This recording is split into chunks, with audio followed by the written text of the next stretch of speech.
Hey guys, this is our second lesson for which I will be gone. So, uh, I want you guys to have an awareness of what figures of speech are. Now, there are many different types of figures of speech, and this is a pretty big umbrella term. Like you can bring in, um, sound elements that we're going to look at. Imagery could fit into here. But there's a few that I want you to be aware of that will tie in, and some of this will be familiar to you because it will be a review, and some might be new. But I want us to think about effects that these can have in just our everyday speech. Okay, so let's look through some of these. Okay, um, in the play Hamlet, he says, "I will speak daggers to her, but I will use none." So Hamlet is using daggers in two ways. Okay, he's using it literally. So when he says "I will use none," he's suggesting I'm not going to be stabbing her with a sharp pointed weapon. But in a non-literal way, he's referring to the idea that I'm going to speak daggers to her. I'm going to say things that will hurt her, but I'm not actually going to physically hurt her. Okay, so he's using that in a non-traditional or non-literal way. Okay. Um, so oftentimes in poetry, we're going to have comparisons between two ideas that maybe we haven't noticed before, maybe more than two. And part of the like or enjoyment I think that people get from poetry, if anything, is just the likeness it's created. Um, so let's look at some of these things. You want to be careful, like when we talk about comparisons. There's non-figurative comparisons and then there's figurative comparisons. So that's where we get like similes and metaphors. So a non-figurative one would be a razor is sharper than an axe. That's not going to be a figure of speech. Those are both literal things that are sharp. You're just comparing them in the traditional way. It logically makes sense. An axe is sharp. A razor is sharp. They both could be classed as like sharp objects. Okay. They can be compared denotatively. Like if you look up in a dictionary, a razor is going to be described as being sharp, just as an axe would be described as being sharp. Okay. But on a figurative level, here's another Shakespeare one for you from King Lear. King Lear says of his daughters, "How sharper than a serpent's tooth is it to have a thankless child." Okay.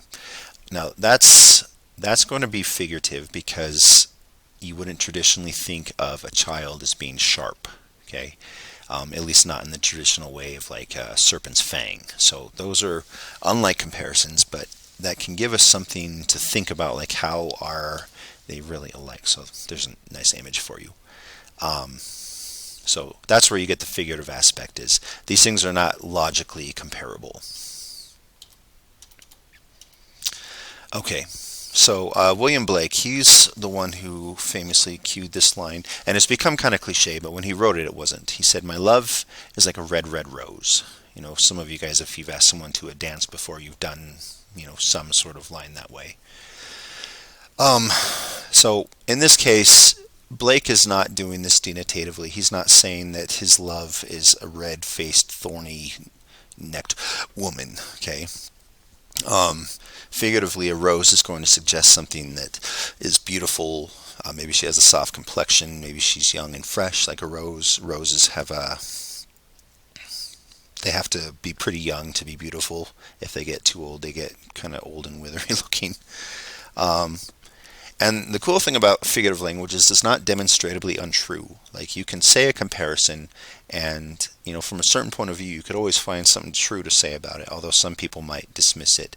And sometimes figurative language, I teach this in my 102 class, can be an unfair comparison. Um, but we'll save that for another time.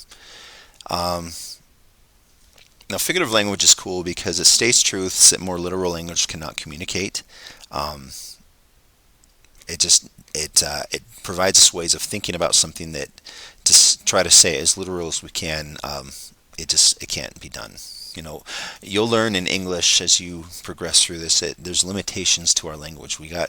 There's some things like different emotions that we just don't have language to appeal to, and that's where poetry kind of comes in. But there's limitations to what our language can do. Um, Figurative language calls attention to truth and lends us truth's emphasis. Okay. So let's look at this one. This is called the eagle. He clasps a crag with crooked hands. Close to the sun in lonely lands, ringed with the azure world he stands. The wrinkled sea beneath him crawls, he watches from his mountain walls, and like a thunderbolt he falls. Now, the figurative language that we have in here, we have like crooked hands. The idea of being close to the sun in lonely lands. Okay. This poem is not actually speaking about an eagle. If I'll just help you out with that one. I'll talk about that in just a second. The idea of looking at the wrinkled sea beneath him crawls. That's kind of an interesting way to think about the ocean. If you've ever flown over the ocean and you've been able to see it, if there's not clouds beneath you, you could see like the waves looking like they're crawling. If you've ever been on like a beach high up, like on a cliff or something, you can see the rhythm of the waves. And I think calling it a wrinkled sea is an interesting way to describe it. It looks like it's moving slow, but when you're up close, it might actually be much faster. And then like a thunderbolt he falls. Okay, that's another aspect of figurative language. A thunderbolt, you imagine, is happening very fast. A person logically falling won't fall that fast, but I think the aspect and the power that it might elicit is something interesting. So the eagle in this case is actually Icarus. If you're familiar with this story, Icarus was the person who made his wings out of wax, and he flew too close to the sun and melted, and he fell into the ocean. This picture's not super great, but you can see him right here falling into the ocean, unobserved by a passing ship and a farmer. Okay, so the things that you're probably most familiar with are similes and metaphors. So let's look at this poem. Life like a dome of many-colored glass strains the white radiance of eternity.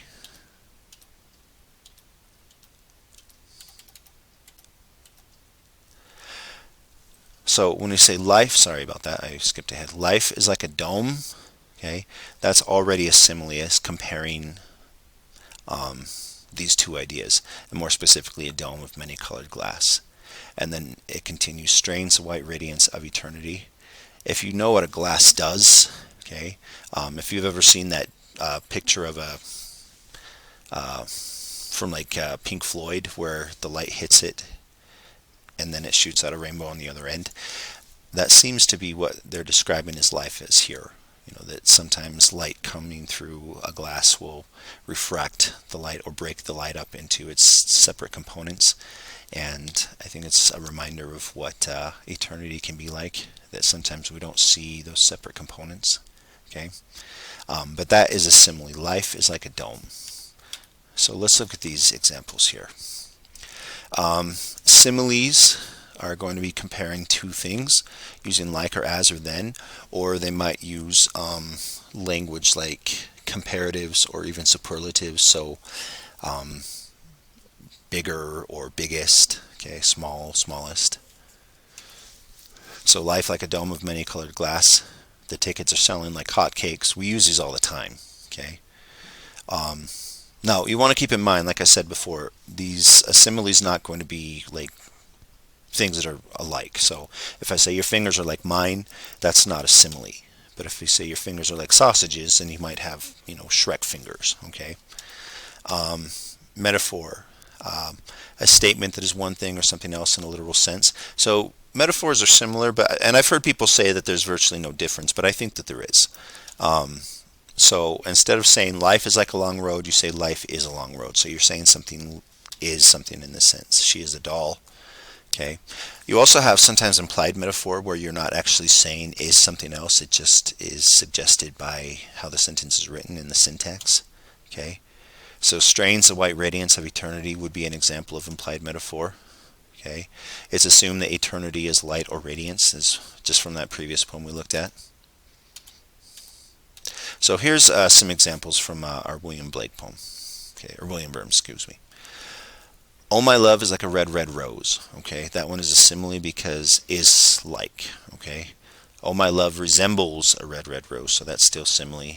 Oh, my love is redder than a red, red rose, so you have that comparative. Okay. Now we have a metaphor. Oh, my love is a red, red rose, so I don't have that comparison. Okay, and then the implied metaphor. Oh, my love has red petals and sharp thorns. Okay, that might sound like a literal rendition, but if someone says it that way, it's just basically saying my love is like a rose. So maybe she has a soft complexion, but she's kind of mean. So here's the difference, and I think why it's important to differentiate these things. If I say a simile like he eats like a pig, okay, I'm using the simile to compare someone's eating habits. Okay, a person could eat like a pig, but they might be quite polite in other ways. They might be respectful.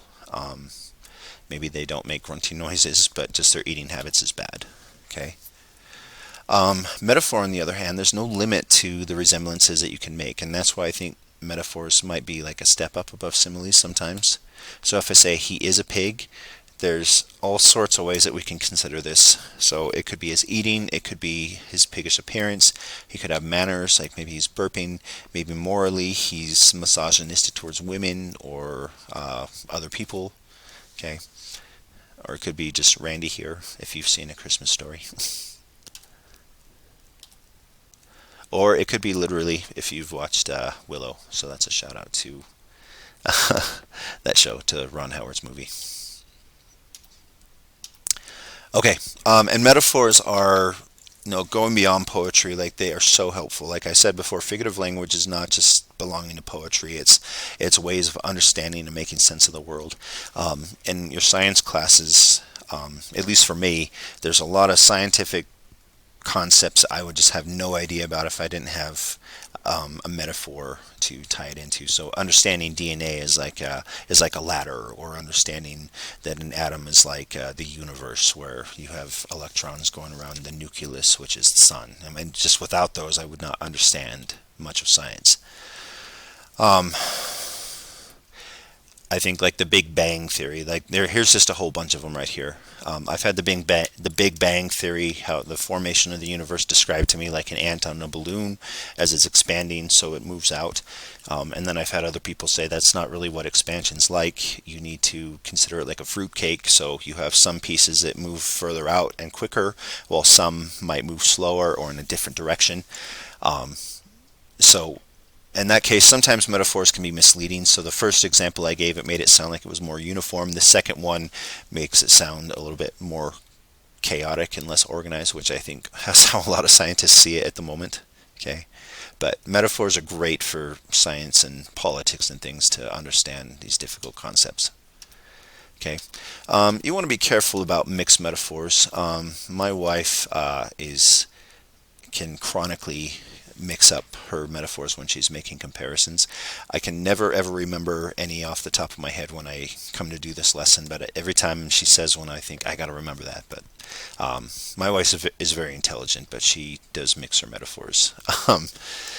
I think an example that you might think about, sometimes if you think about like metaphors that we use, or idioms and expressions that we use, they have a cool beginning. So let's see. Go ahead and keep your nose to the grindstone, your shoulder to the wheel, your ear to the ground, and your eye on the ball. Those are all metaphors that maybe could tie together to a certain extent, but they all come from a different place. It would be like I don't know. If someone says I bit the bullet, that's just someone saying I endured the pain. I just gritted my teeth and worked through it. But if you say I bit the bullet and meant that to say I did something easy, it wouldn't work. So okay. Anyways, let's go on here. Okay, let's look at this poem, and you guys think about how many metaphors and similes you see. Flower in a crannied wall, I pluck you out of the crannies. I hold you here, root and all, in my hand, little flower. But if I could understand what you are, root and all in all, I should know what God and man is. Okay, how many similes and metaphors do you guys see? You can pause if you need to think for a second. All right, for those of you who are back with us now, um, there are 0 metaphors in this poem. Okay, flower in a crannied wall, that's a literal thing. I pluck it out of the crannies and hold you root and all in my hand. That is all a literal aspect. Okay, so that was a mean little trick I got, but a good poem does not need to have metaphors or similes, but they oftentimes do. Here's one from William Blake called I See the World in a Grain of Sand. To see a world in a grain of sand, and a heaven in a wildflower, hold infinity in the palm of your hand, and eternity in an hour. Okay. In this one, there is a metaphor in every line. Okay. A lot of these are implied metaphor. So the first one, a world is a grain of sand, is a metaphor. Heaven is a wildflower, is our metaphor. Infinity, being able to hold in the palm of your hand, is a metaphor. Okay, and then saying eternity is an hour. Okay, these are all metaphors. And I think in this case, this enriches the poem because it helps us broaden our minds to think about like a world in the grain of sand. I don't know if you guys have ever seen Men in Black before. It's kind of an older movie at this point. But at the end of the movie, it shows our planet and our universe, and it does like a quick span out, like the camera's falling back very quickly. It soon gets out of our universe. And then you realize that our universe and a span of other universes are just a marble for another big alien, and he is playing marbles with them, and so we're just existing in a marble. There's a cool link for it if you guys ever look it up online, but I always just think it's dumbfounding to think of how small and insignificant we all are, and I think about thinking about a world as a grain of sand can help us appreciate how small and seemingly insignificant we might be. Okay, I don't think we are insignificant, but I think this is kind of a cool way for us to imagine, if you personify God that way, of, how small we might be, compared to his awesomeness. Again, if you're a believer in that stuff. But that's how I kind of understand this poem. Okay, let's look at this one. This is from William Shakespeare. He says, "Oh, how shall summer's honey breath hold out against the wrackful siege and battering days." Now, on the surface, this might look like he's mixing metaphors, but he's actually using a different type of figurative language. So, for instance, how can breath confront the battering ram of an invading army? Okay. It is summer's breath Shakespeare makes the season a man. Okay, so this is an example of personification. Okay, I know personification is something that you're probably already familiar with, but it's a figure of speech in which you make inanimate things or animals have human-like characteristics. So I always think cars is a good example of personifying that. We look at a car and we think, oh, it looks like they have a mouth and their eyes, although in the Cars movie they made the windshield the eyes. But that could be an example of personifying, of seeing human-like characteristics in inanimate things. Okay. Here is maybe a clearer example for you. This is from James Stevens, called The Wind. "The wind stood up and gave a shout. He whistled on his fingers and kicked the withered leaves about and thumped the branches with his hand and said that he'd kill, and so he will, and so he will." In this case, we see the wind doesn't actually shout, although comparatively you can hear the wind and it makes a sound. It doesn't whistle through its fingers, but the wind does whistle. It cannot stand. The wind does not have feet to kick about, but you could imagine that, a little kid walking through a pile of leaves, kicking them about. The wind can likewise move the leaves about. If someone thumps a bunch of branches with their hand and knocks some leaves down, the wind does a similar thing, even though it does not have a hand. And then to say he'll kill, and so he will, and so he will, that's giving a will to the wind, like it has a desire to kill us, while if we think about it just in terms of nature, it is indifferent to what it does. The wind can kill a person, potentially, but I don't think it has any qualms for or against that. It just is. But I like this personifying as making the wind like a person in this poem. Okay, so the rest of these guys we're going to kind of buzz through quickly. I think most of them, one or two examples will suffice. So another type of figurative language, which you might not be familiar with, is called apostrophe. And what apostrophe is this is a way of addressing someone or something invisible that you wouldn't ordinarily talk to. So let me give you an example first. I think all of you at some point or another have spoken to your phone, and I don't mean spoken to your phone like talking to Siri or talking to someone on the phone, but I've had it where I drop my phone and I'm like, oh, please don't be broken, please don't be broken. Okay, and even apologizing to it, it's like, oh man, I'm sorry. Okay, sometimes if your car is not starting in the wintertime, it's like, come on baby, you can do it. Okay, that is a type of apostrophe where we talk to something, or you yell at something because it doesn't work. It's like stupid bat or stupid shovel, okay? Stupid pen. So an inanimate object like I alluded to here, so spade with which Wilkinson has tilled his lands, that is addressing the tool, the spade, okay?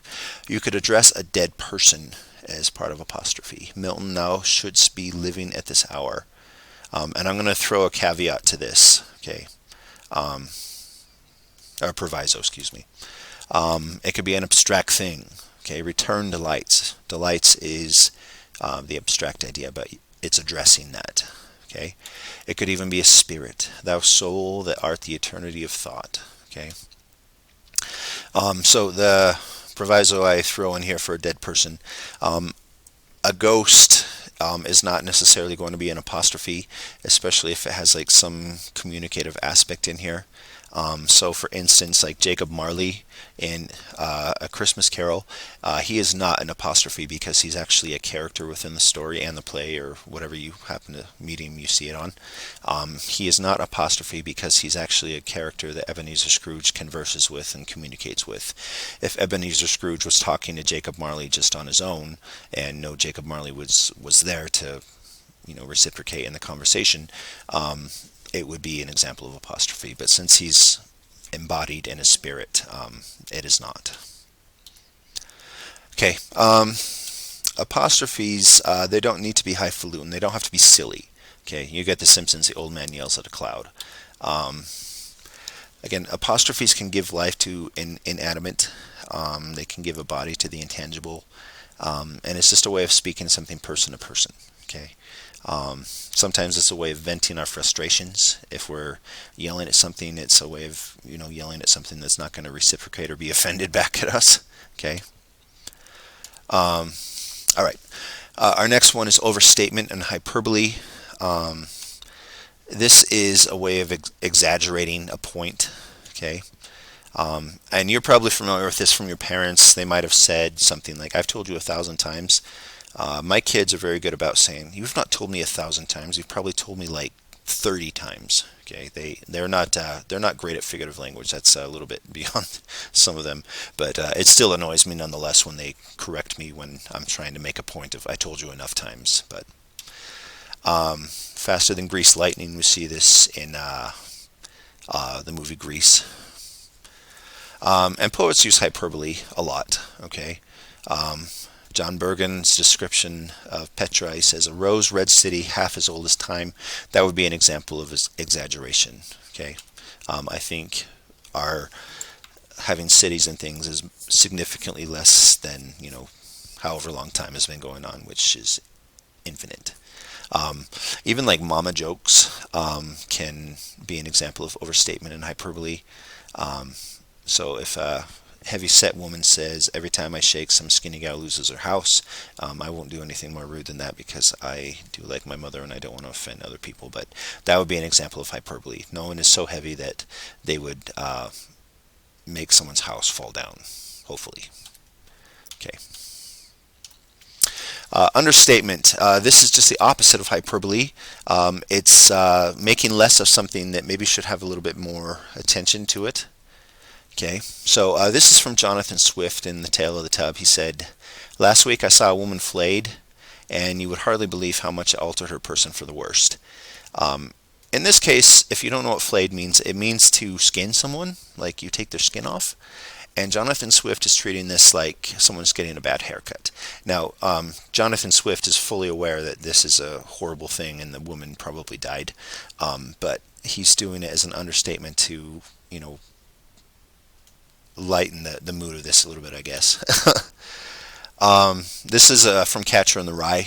Holden Caulfield says, I have to have this operation. It isn't very serious. I have this little tiny tumor on the brain.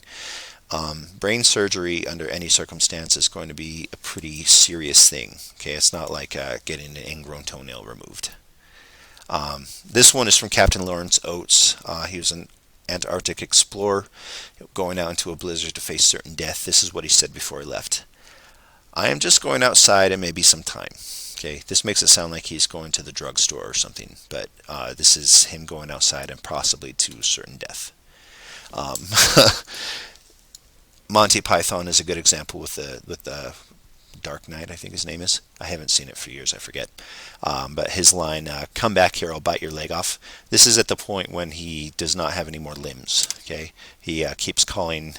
The one night tells him to relent. It's like, I just cut off your arm. It's like, it's just a flesh wound. So that would be an example of understatement. It's a pretty funny clip if you've not seen it before. Okay, puns. Puns are going to be words that have a double meaning. Okay, sometimes you deliberately misuse a word to make a. We see this in advertisement a lot. So here's some examples. Ben Battle was a soldier bold and used to war's alarms, but a cannonball took off his legs, so he laid down his arms. In this case, we think about arms and legs together, like both limbs, so just the example I was talking about. But in this case, arms is not necessarily referring to his arms. He laid down not his bodily arms, but he laid down his weapons, which are also called arms. So that's where the pun is. You think about arms and legs, but then you think about I'm putting down my weapons. Serious puns. Here's one. The bigness of the cannon is skillful. In this case, the pun is not skillful, but it sounds like the gun is killful. So it's kind of a bleeding to that. Okay. Oftentimes, other puns that we see would be like Hoppy Easter. So that's in reference to the Easter Bunny, and you make it sound like happy, but it's hoppy. We use my daughter always hits me. She actually made a stick for this because I was saying so many dad jokes that had bad puns in it, and she started hitting me with it anytime I would use them. So I'll save you guys my bad puns, but I think if you look, you can see them all over the place. And if you have a question about a pun, go see Mr. Perry, because he has a slew of puns that he is constantly pulling out of his hat. Okay, here is a pun that I really like, and you guys probably are not going to be familiar with this idea, but I'll explain it. So, you fit into me like a hook into an eye, a fish hook, an open eye. Now, some of you might look at this and think, I don't see where the pun is. Okay, a hook in an eye is actually referring to traditionally like a fastener, like on a woman's dress. It's not like a button in a hole. It's like, I'll show you a picture of it. It's these little devices that you can connect together, and these are called hooks and eyes. So in this case, it sounds like the beginning of the poem sounds like, oh, we go together really well, but then it goes into a fish hook and an open eye, and those things definitely do not go together. Okay.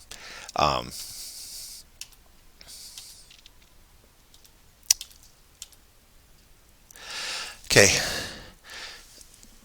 This one is called Synecdoche. These ones are probably less common, but you still see them from time to time. This is oftentimes using a part of something to represent the entire thing. Actually, if you've ever seen this show, this is from a show called White Collar. There's a character on there named Mose. And White Collar is actually Synecdoche as well. It's referring to people who work at like a desk job and representing them just based on their outer clothing. So white collar, like a white button-up shirt, versus like the blue collar would be people who work more in factories. Anyways, Mose, the white collars in the show, he doesn't really trust very much, and so he always calls them the suits. And in this case, the suit stands for men who wear suits or work in this FBI unit. Okay, T.S. Eliot uses it. He said, "I should have been a pair of ragged claws scuttling across the floor of silent seas." Claws are just part of a sea creature, okay? But he refers that to all these creepy crawly things on the ocean floor. Okay, monotomy, okay, metonymy. This refers into a situation in which an attribute is suggested or something stands for the actual thing. So little kids might do this if they don't know the name of something. They'll represent it by something else. So if a toddler looks at a picture of a lion and says roar, that might be their way of saying that's a lion. I remember when my son was really young, he didn't know the word for hot, and so we had a little book that we'd look through and we'd represent things. Like there was a candle that you had to touch the flame of, and he would blow on his finger like okay, to represent it was hot. And so one time we went to the pool when he was like 3, and I was holding his hand and we were walking on the cement by the water, and he started pulling on my hand and saying, "Daddy." And I realized he was trying to tell me that his feet were hot, so I picked him up and carried him the rest of the way so he wouldn't burn his feet. Okay. We oftentimes see this in politics, where we say an order issued from the White House. That's usually going to represent the president or other administrators, but if we say this came straight out of the White House is an example of this. Okay. Synesthesia. This is our second to last one. This is going to be blending different feelings, okay, that may be tied to a different sense. So just more or less if we give like a sensory attribute to something that does not actually usually have that. So example right here, the perfume is as fresh as the flesh of an infant. To say perfume is fresh like an infant is not necessarily senses that we'd normally combined. If we say like sweet as an oboe is an instrument, while I might normally tie sweet to something like an apple again. So that's an example of that. The last one, I don't have a slide for this, but I'll just tell you, is our idioms, idiomatic expressions. These are all part of figurative language and maybe the most common things that we use. An example of this would be like kicking the bucket. We use that oftentimes to represent someone dying, and that's where we also get the idea of like a bucket list. This idea actually came from someone when they were being hung, they'd oftentimes stand on a bucket with a rope around their neck, and then someone would come and kick it from under their feet to make them hang. So that's where the expression comes from. Idiomatic expressions as a definition just basically means there's nothing in the phrase that would make you understand its significance. So, for instance, if I say it's raining cats and dogs, if I'm a foreigner and I know what a dog is, and I know what a cat is, and I know what rain is, I wouldn't have any idea what that reference is. Okay, so it's raining cats and dogs. I might look outside and say, what in the world are they talking about? I don't see any cats or dogs. But we use that to mean it's raining hard. Okay, idioms are very common in our speech. They're common in any language. Oftentimes when we hear them, it's just something you have to learn. I remember when I lived in Micronesia, one that was pretty common was size and soup, that's kind of Englishy, but it says, when you ask someone how they were, they say size and soup, and they just said I was the size of soup, and I didn't know what that meant for a long time. And it basically meant I'm not good, I'm not bad. It was just their association. Another one they'd say was if you did something idiotic, they'd call you basangang, which meant yellow bus. There's a lot of English words in their language. And I didn't understand that one either, but that one was their way of saying that you're like an idiot, like this will be mean, but they used it as like if you were special needs and had to take the short bus. And in my esteem, that one didn't make much sense to me because everybody took the bus and there was always the same bus. It didn't matter who or what you were, but yeah. So those are the terms that you need to know for me. I would say just with metaphors, the big thing, look at the key comparisons, think about how they're alike and how they're not alike, what are being compared, how are they like each other, how are they not like each other, is there commonalities in these things. Okay, so I'll leave you guys there. So thanks.